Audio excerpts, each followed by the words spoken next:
Show your documents now." What happened next shocked everyone. The police station smelled like old paper and burnt coffee. Fluorescent lights hummed overhead, casting a pale glow over scuffed tile floors and grey plastic chairs bolted to the wall. A television mounted in the corner played a muted news broadcast while a ceiling fan turned lazily, pushing warm air around without cooling anything. It was an ordinary weekday afternoon. Sarah Mitchell stepped through the glass doors with quiet composure. She wore dark jeans, a navy blouse and low heels. Her hair was pulled back neatly, not out of vanity, but practicality. In her hand, she carried a slim leather folder. She paused for half a second just inside the entrance, taking in the room. A man with a bandaged hand sat slouched near the wall. A young couple whispered to each other near the vending machine.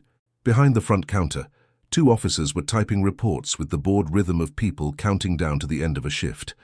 Sarah approached the desk. "Good afternoon," she said evenly. "I'd like to file a police report." The officer at the counter didn't immediately look up. Her nameplate read, "Officer Amanda Collins." Collins finished typing one last sentence before lifting her eyes. Her expression wasn't openly hostile. It was sharper than that, assessing, skeptical. "For what?" "My car was vandalized. I'll need a report for insurance." Collins leaned back slightly in her chair. "What kind of vandalism?" "Deep scratches along the passenger side. It appears intentional." Collins's gaze flicked over Sarah's clothes, her posture, the folder in her hand. Something in her expression tightened. "ID." Sarah handed it over without hesitation. Collins studied the card longer than necessary. Her thumb tapped against the plastic. "You live across town?" "Yes." "So why are you filing here?" "This is where the incident occurred." A beat passed. Collins slid the ID back across the counter, slower than required. "You have your vehicle registration, proof of insurance, photos, timeline, witness statements?" "I have photos and insurance documentation," Sarah replied calmly. "Witnesses? No, it happened overnight." Collins gave a short, humorless laugh. "Convenient." The man with the bandaged hand glanced up. Sarah kept her tone level. "Excuse me?" "I said it's convenient there are no witnesses." "I didn't say there weren't. I said none came forward." Collins' jaw tightened. "I don't like your tone." "My tone?" Sarah asked, not incredulous, genuinely surprised. "Yeah, like you're correcting me." "I'm clarifying. That's not your job." A subtle shift moved through the room. The young couple stopped whispering. The air felt heavier. Sarah placed her folder gently on the counter. "Officer, I'm simply here to file a report." Collins didn't reach for the folder. "Registration. It's in the vehicle. Then go get it." "I was told I could begin the report process without it. I can provide the registration number verbally." Collins's chair scraped loudly against the tile as she stood. "No, you can't." Her voice carried now. Heads turned openly. Sarah kept her shoulders relaxed. "With respect, that isn't accurate. For a vandalism report, proof of ownership can be verified electronically."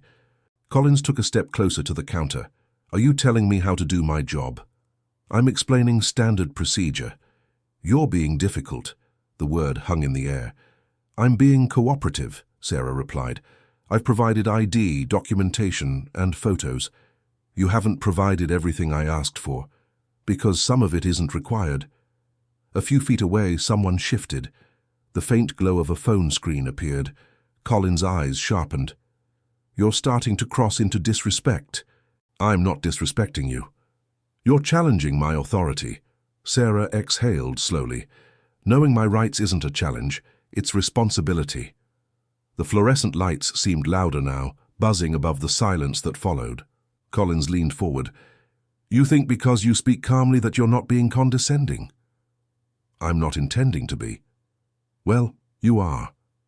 The temperature of the room had changed. Even the officers behind the counter had stopped typing. Sarah's voice softened, not out of weakness, but deliberate restraint. "If there's additional paperwork required, I'll complete it. But I won't provide irrelevant documentation." There it was. Irrelevant. Collins' expression hardened. So now my requests are irrelevant? I didn't say that. I said some of the documents requested don't apply to this type of report. You don't decide that. Neither do you, unilaterally. The word slipped out before Sarah could cushion it. A collective inhale swept through the waiting area. Collins stepped around the counter. That's it. Sarah didn't move. For what? She asked quietly. Disorderly conduct. The young couple exchanged looks. I'm standing still, Sarah replied. I'm speaking calmly. You're obstructing. How? You're refusing lawful instructions. I'm asking for clarification. You're arguing. I'm trying to prevent misunderstanding. A phone lifted higher now, clearly recording. Collins noticed. Turn that off, she snapped toward the room. No one did. Her focus snapped back to Sarah. Turn around. There was a beat of disbelief, not panic, not fear, just disbelief. Officer, turn around, now. Sarah's hands remained visible at her sides. On what grounds am I being detained? Collins stepped closer, lowering her voice into something colder. You are escalating this situation. I am not. Yes, you are. The statement wasn't about behavior anymore. It was about control. Sarah realized that. Slowly, she turned around. The click of metal echoed sharper than it should have. Gasps rippled through the station as cold steel tightened around her wrists. She did not resist. Her chin remained level. Collins pulled her hands slightly higher than necessary, asserting dominance more than ensuring compliance. You have the right to remain silent, Collins began mechanically. Someone whispered, This is insane. The bandaged man shook his head. Sarah felt the sting where the cuffs pressed into bone. She could have tensed, could have protested louder. Instead, she spoke evenly. I am not resisting. That remains to be seen, Collins replied. The humiliation wasn't loud. It was quiet, public, recorded. Collins guided her toward a bench near the wall. Each step echoed. The phones followed. Sarah sat down carefully, wrists restrained behind her. Her posture remained straight, her breathing slow. Collins returned behind the counter and began typing. Processing for disorderly conduct and obstruction, she muttered to another officer. Did she threaten you? The other officer asked quietly. She was combative. Sarah stared forward. Combative.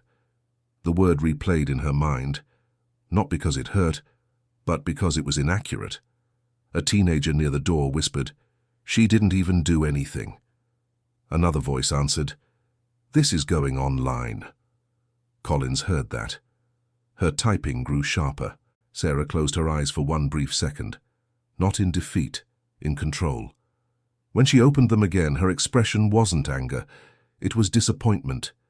Disappointment that authority had become insecurity. Disappointment that calm had been interpreted as challenge. Disappointment that this room, filled with witnesses, had just watched power misused. The station doors suddenly swung open. Heavy boots struck tile. The sound cut through the murmurs like a blade. Conversations stopped. Even Collins paused mid-keystroke.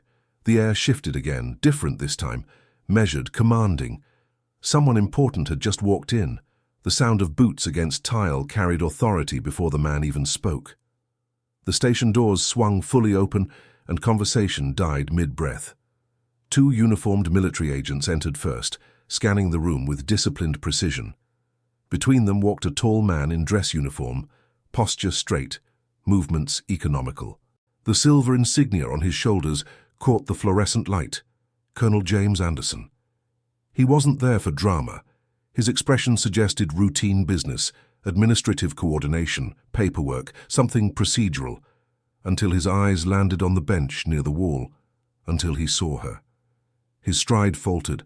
For a split second, confusion crossed his face. Then recognition, sharp, immediate. He stepped forward. Dr. Sarah Mitchell. The words cut through the station like a dropped glass. Silence followed, total and suffocating.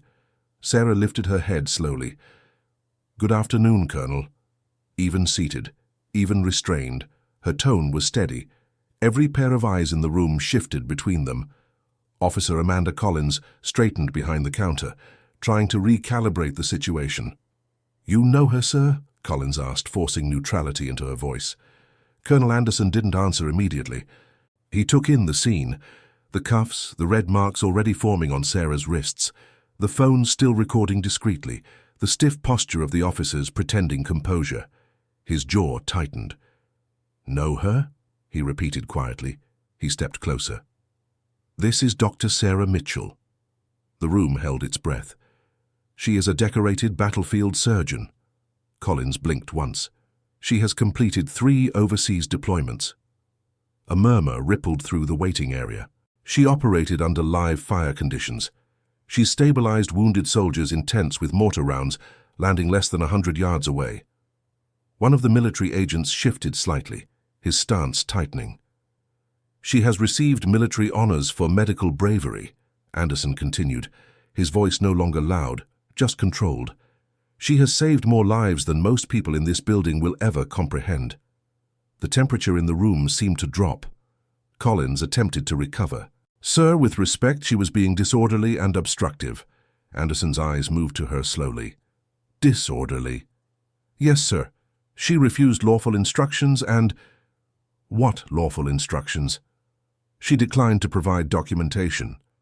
"For a vandalism report?" Anderson asked evenly. "Yes, sir." Sarah spoke before the silence grew too sharp. "I provided identification and insurance documentation," she said calmly. "Additional requests were not relevant to the report type." Anderson looked at her wrists again. "And that justified handcuffs?" Collins swallowed. "She was escalating." The word lingered. Anderson's gaze didn't leave Collins. "Escalating how?" "She was argumentative. She was clarifying procedure. She was challenging authority." The colonel's expression shifted, not angry, not yet. Calculating. The military agents had moved subtly, positioning themselves behind him. Not threatening. Present. The balance of power in the room had shifted so completely it was almost physical. Anderson stepped closer to Sarah. "Why are you in restraints?" Sarah's voice remained composed. "I was informed I was being arrested for disorderly conduct and obstruction." "Were you resisting?" "No." "Were you threatening anyone?" "No." Collins interjected quickly. "Sir, with all due respect, she was provoking conflict." Anderson turned fully toward Collins now. "Officer, remove the cuffs." The request wasn't loud. It was final. Collins hesitated for just a second too long. "Sir," she began carefully, "protocol requires that once an arrest is initiated, remove the cuffs." His voice sharpened, steel under velvet. The entire room felt it.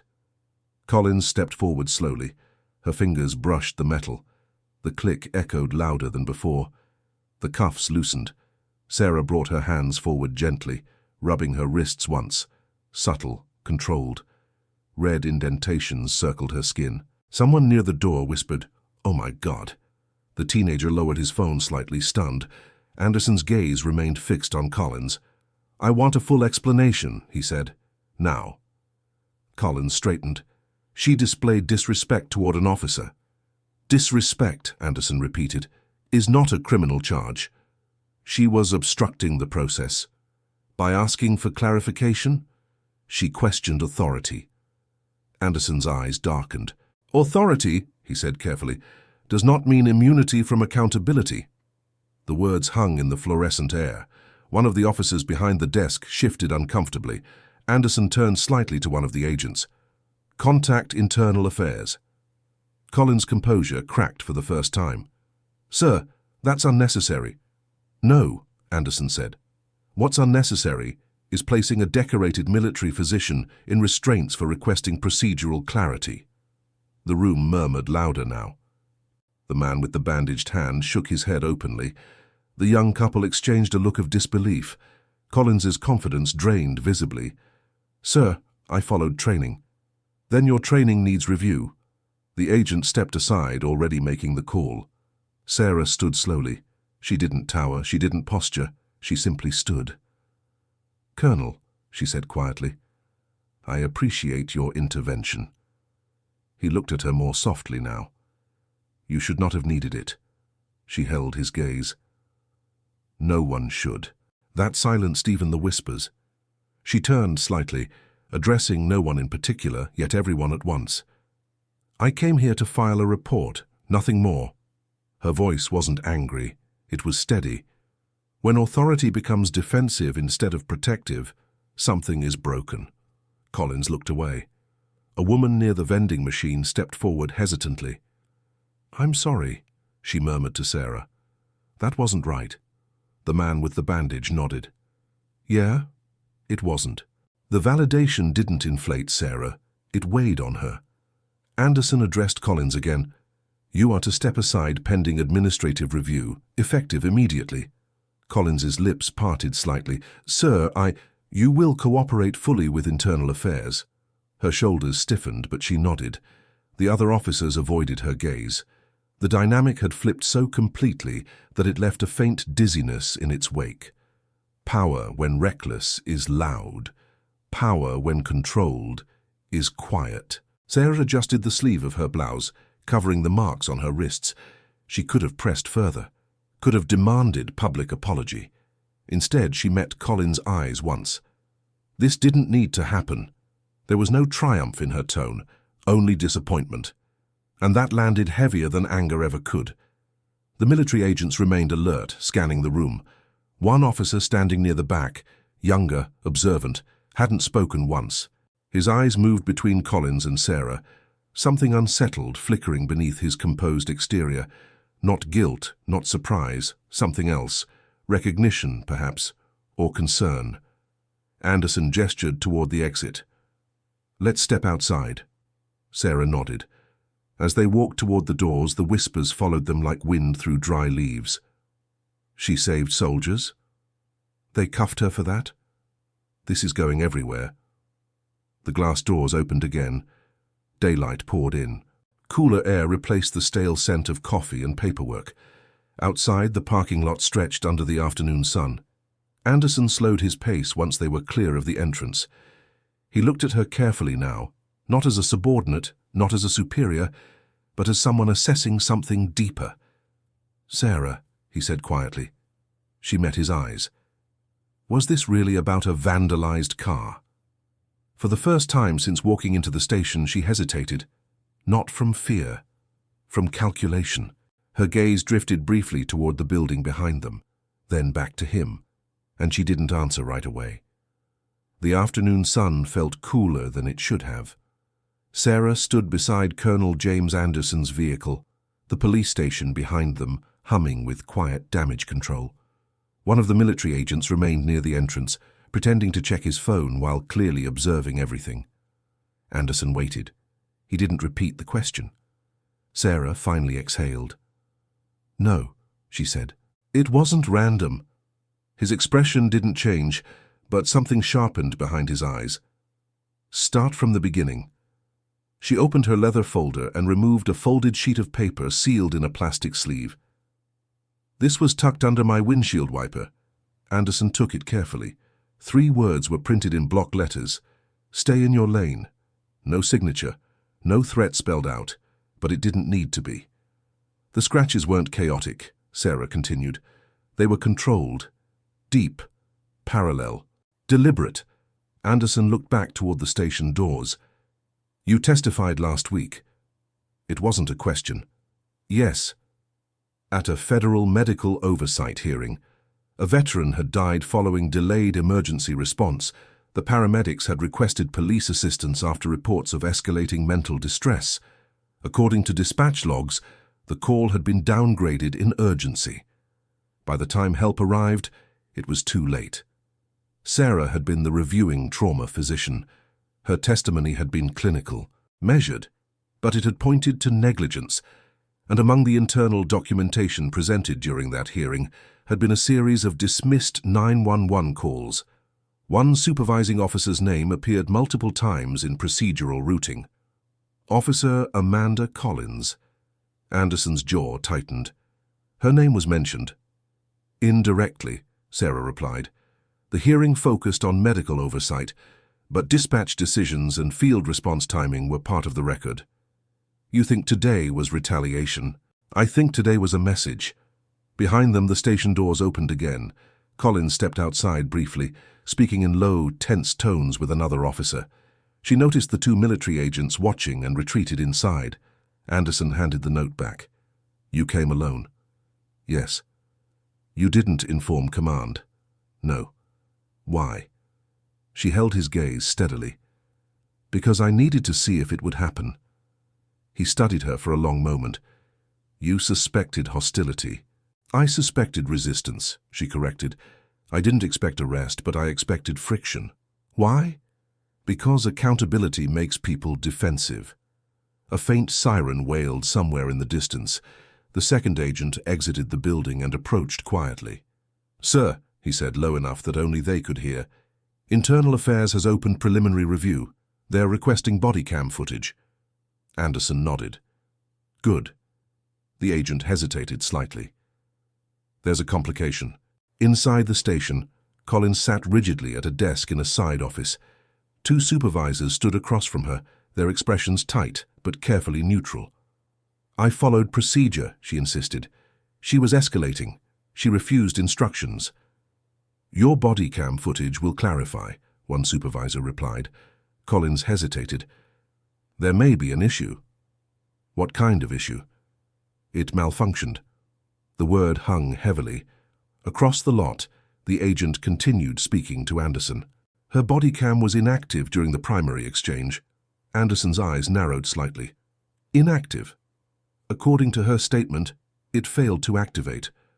Sarah gave a quiet, humorless breath. "What are the odds?" The agent continued. "However, other officers' cams may have partial capture. We're requesting access." Inside, Collins maintained composure, but her fingers tapped restlessly against the desk. "It's not my fault if equipment fails," she said, and frankly the way she spoke to me was confrontational. "Confrontational how?" She questioned authority. The supervisors exchanged a glance. "That's not illegal." She implied I didn't understand procedure. Outside, Anderson folded his arms. "This is going to escalate." "Yes, sir," the agent replied. "There's more." He held up his phone. A social media feed. A video thumbnail already accumulating thousands of views. The title read, "Woman Arrested for Filing Police Report." The clip showed Sarah standing calmly, while Collins' voice grew increasingly sharp. The handcuffing, the audible gasps. The colonel's arrival wasn't visible yet, but the damage was done. Sarah watched the view count climb in real time. "This will polarize quickly," Anderson said. "It already is," the agent confirmed.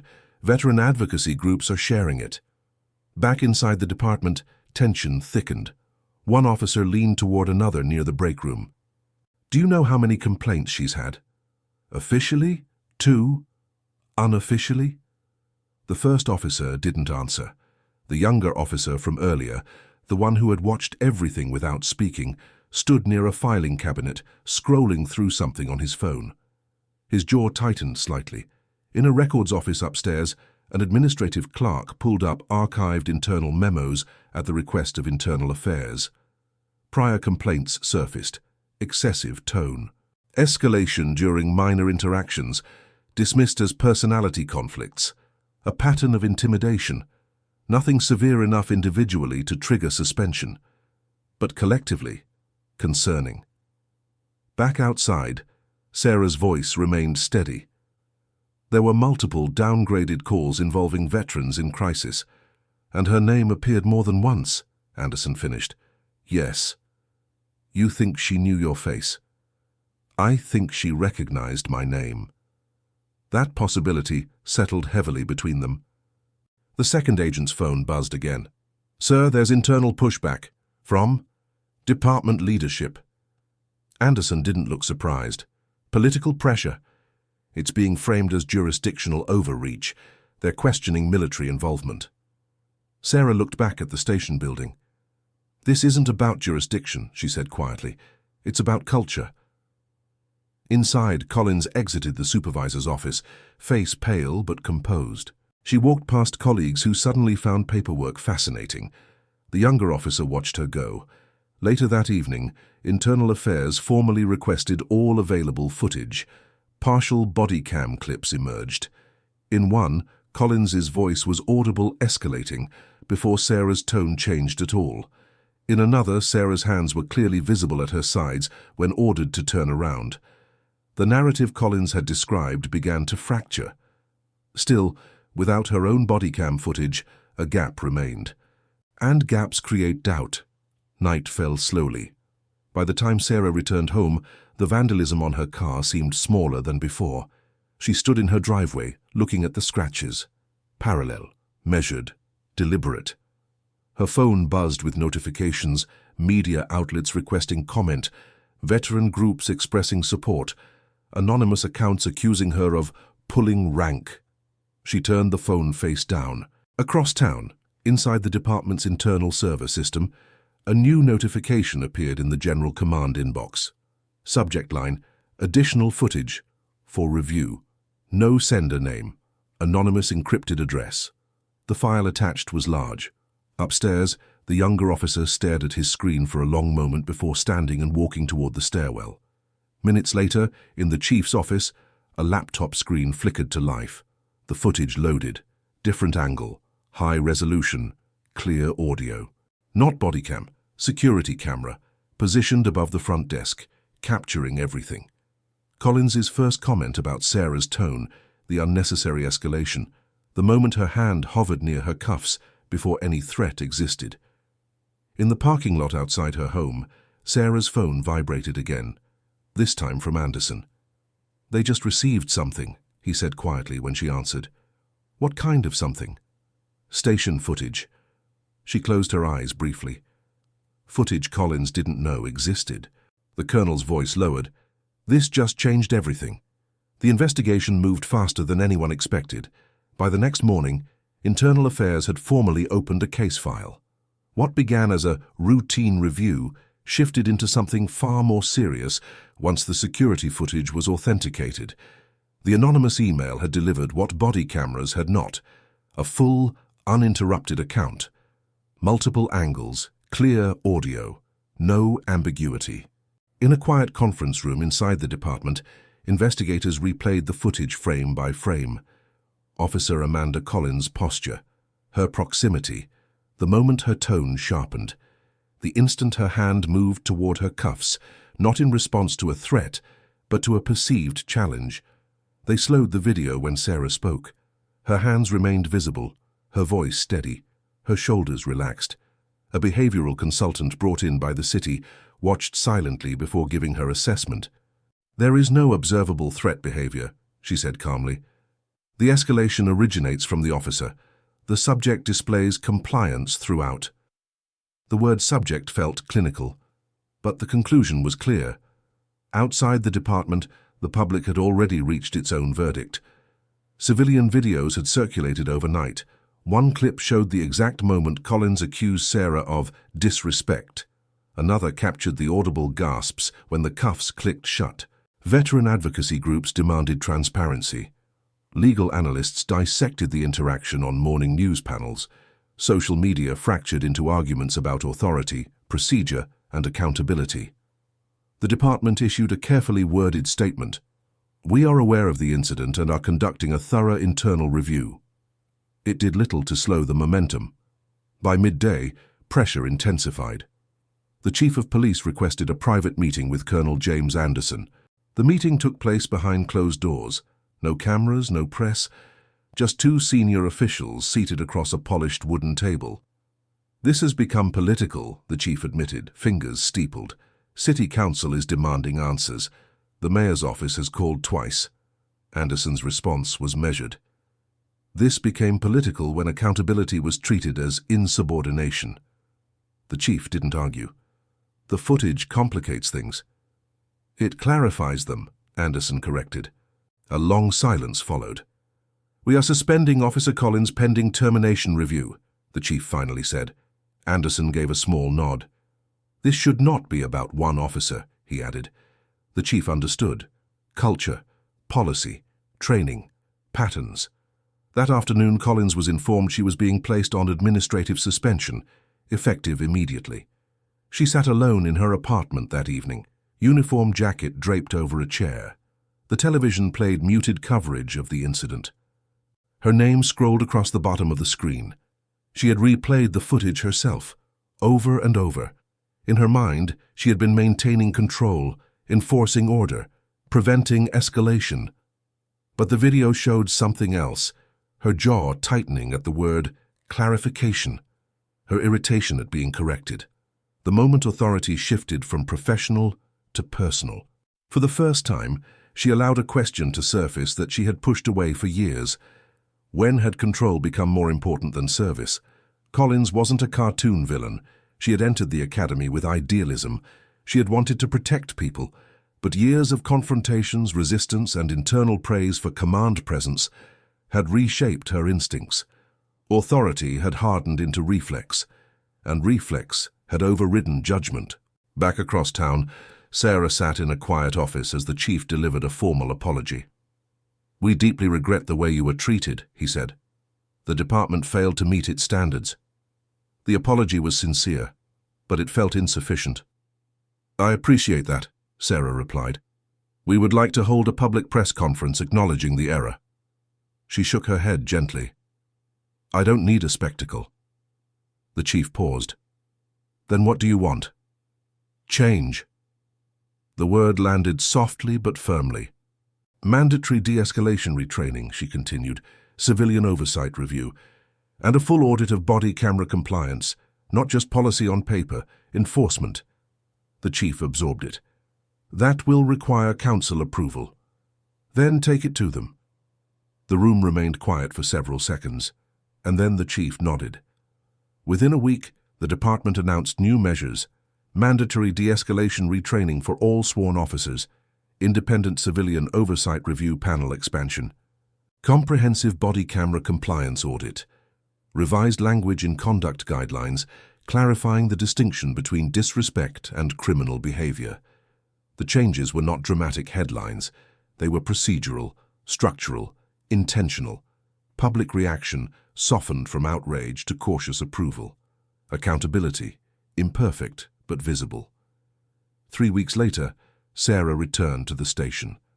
Not as a complainant, not as a victim. She walked through the same glass doors under the same fluorescent lights. The smell of stale coffee hadn't changed, but the air felt different. Officers straightened when she entered, not out of fear, but awareness. The chief stood near the front desk.